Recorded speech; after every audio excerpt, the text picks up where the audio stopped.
Hello बच्चों, आप सभी का स्वागत है आपके अपने यूट्यूब चैनल नॉलेज बोर्ड पर। आज के वीडियो में हम पढ़ने वाले हैं ग्रामर, और ग्रामर में हमारा चल रहा है एडजेक्टिव्स।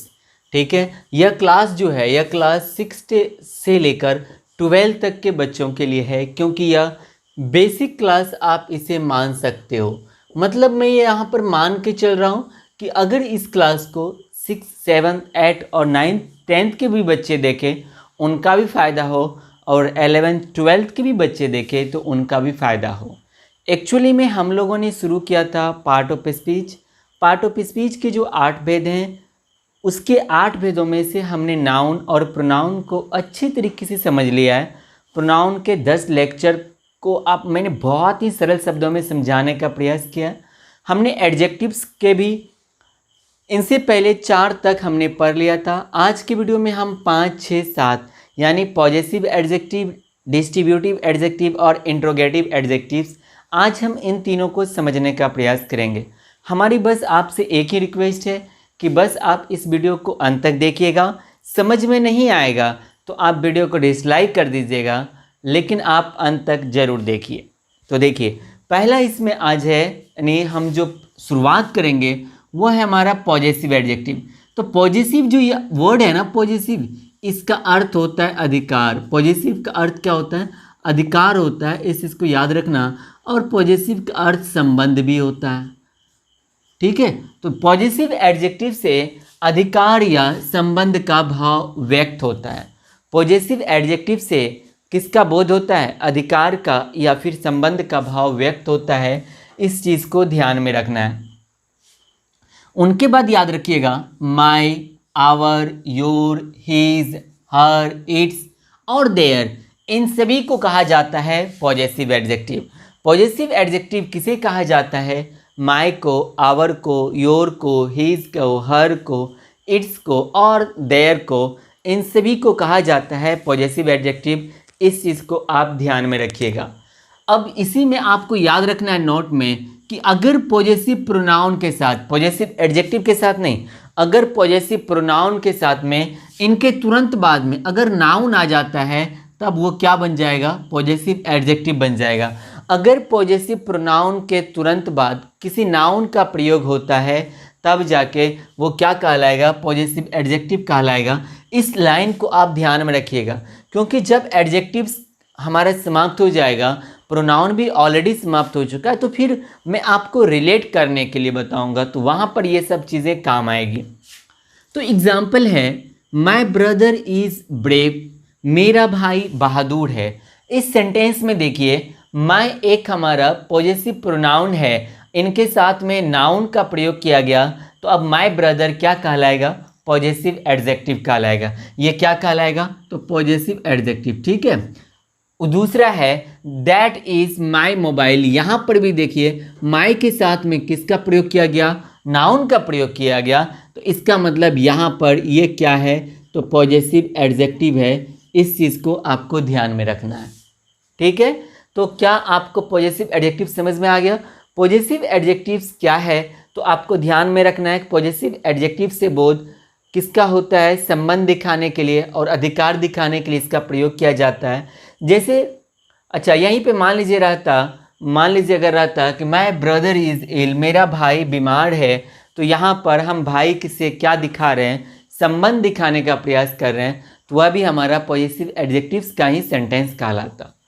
हमारा 6 नंबर है डिस्ट्रीब्यूटिव एडजेक्टिव्स। तो डिस्ट्रीब्यूट का मतलब क्या होता है? तो इसका मतलब होता है बांटना। क्या होता है? बांटना होता है इसका मतलब। तो ईच, एवरी, आइदर और नाइदर, इनको कहा जाता है distributive adjectives. Each, either, each, every, either और नाइदर, ईच, एवरी, आइदर और नाइदर, इन सभी को कहा जाता है डिस्ट्रीब्यूटिव एडजेक्टिव्स। तो इनमें याद रखिएगा, कब कहा जाएगा? जब ईच, एवरी, आइदर और नाइदर, इनके तुरंत बाद, एग्जैक्ट बाद अगर किसी नाउन का प्रयोग किया जाता है, तब वो कहलाएगा डिस्ट्रीब्यूटिव एडजेक्टिव। बट अगर इनके बाद कोई नाउन नहीं रहता है, तो याद रखना है, तब ये डिस्ट्रीब्यूटिव एडजेक्टिव्स ना होकर यह डिस्ट्रीब्यूटिव प्रोनाउंस कहलाएगा। अगर ईच, एवरी, आइदर और नाइदर, इनको कहा जाता है डिस्ट्रीब्यूटिव एडजेक्टिव्स। लेकिन कब कहा जाएगा? जब इन चारों के बाद यानी ईच, एवरी, आइदर और नाइदर के बाद अगर नाउन का प्रयोग होगा तब तो ये कहलाएगा डिस्ट्रीब्यूटिव एडजेक्टिव्स। अगर इनके बाद नाउन का प्रयोग नहीं रहेगा तब जाके यह कहलाएगा डिस्ट्रीब्यूटिव प्रोनाउंस। ठीक है, इस चीज़ को आपको ध्यान में रखना है। For example, each boy had a pen, सभी लड़के के पास कलम था। तो ईच के साथ देखिए क्या प्रयोग किया गया है? बॉय। बॉय क्या है? एक नाउन है, तो ये यहाँ पे ईच क्या कहलाएगा? तो डिस्ट्रीब्यूटिव एडजेक्टिव्स कहलाएगा। यहाँ पे देखिए either of you can do, आप में से प्रत्येक इसे कर सकते हैं। तो आइदर के तुरंत बाद देखिए किसी नाउन का प्रयोग किया गया है? नहीं किया गया। तो यहाँ पर आइदर डिस्ट्रीब्यूटिव एडजेक्टिव ना होकर ये क्या कहलाएगा? डिस्ट्रीब्यूटिव प्रोनाउन कहलाएगा। ठीक है, उनके बाद देखिए either pen will do, either pen. अब देखिए आइदर के साथ किसका प्रयोग किया गया? पेन का प्रयोग किया गया। तो पेन नाउन है, तो अब यहाँ पर आइदर क्या कहलाएगा? तो डिस्ट्रीब्यूटिव एडजेक्टिव्स कहलाएगा। ठीक है, ये मैं उम्मीद करता हूँ कि आपको समझ में अच्छे से आ गया होगा। हमारा 7वां नंबर है इंट्रोगेटिव एडजेक्टिव्स। तो इंट्रोगेटिव से तात्पर्य होता है प्रश्नवाचक, यानी ऐसा वर्ड जो प्रश्न पूछने के लिए आपके सेंटेंस में आए तो उनको हम कहेंगे इंट्रोगेटिव एडजेक्टिव्स। तो व्हाट, विच और हुज। व्हाट मतलब क्या, विच मतलब जिसका है जिसकी, हुज मतलब कौन या जो भी होता है।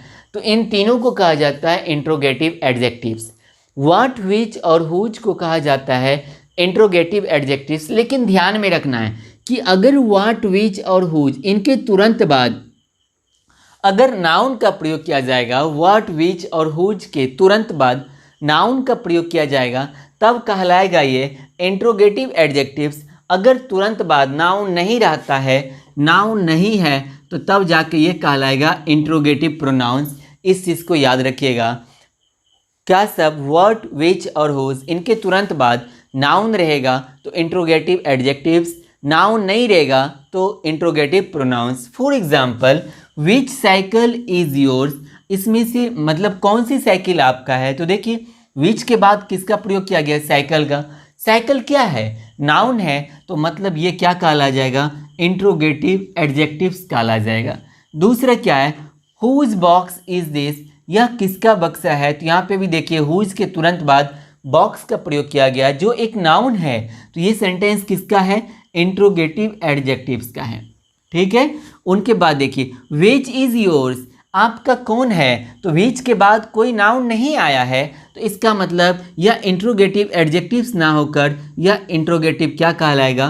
प्रोनाउन कहलाएगा। इसके बाद है हुज इज दिस पेन, यह कलम किसकी है? हुज के बाद कोई भी नाउन का प्रयोग नहीं किया गया है, तो यह इंट्रोगेटिव प्रोनाउन कहलाएगा, यह इंट्रोगेटिव एडजेक्टिव्स नहीं कहलाएगा। क्या आपको ये तीनों अच्छे से समझ में आया?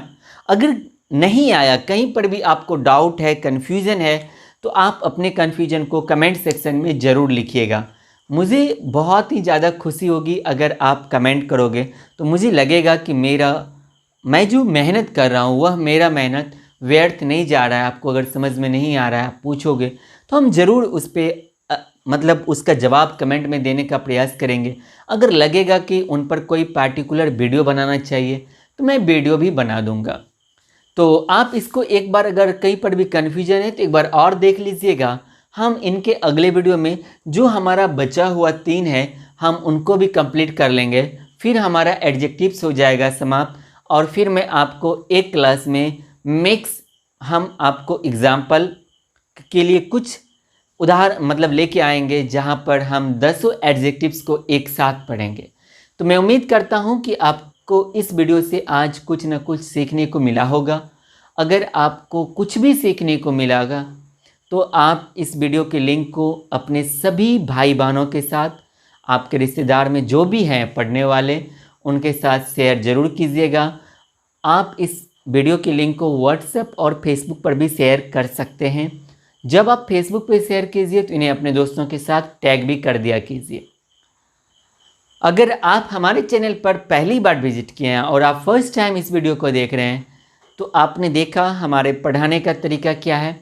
हमारे और सारे फैकल्टी भी 9th और 10th का इस चैनल के माध्यम से अपना योगदान दे रहे हैं। तो अगर आपको लगता है कि इस चैनल से फ़ायदा हो सकता है तो इस चैनल को सब्सक्राइब ज़रूर कीजिएगा और अपने रिश्तेदार में जो भी हैं पढ़ाई करने वाले और आपके फ्रेंड सर्कल में उन्हें इस चैनल के बारे में ज़रूर बताइएगा और सब्सक्राइब करने के लिए बोलिएगा। हम मिलेंगे अगले वीडियो में, तब तक के लिए जय हिंद जय भारत।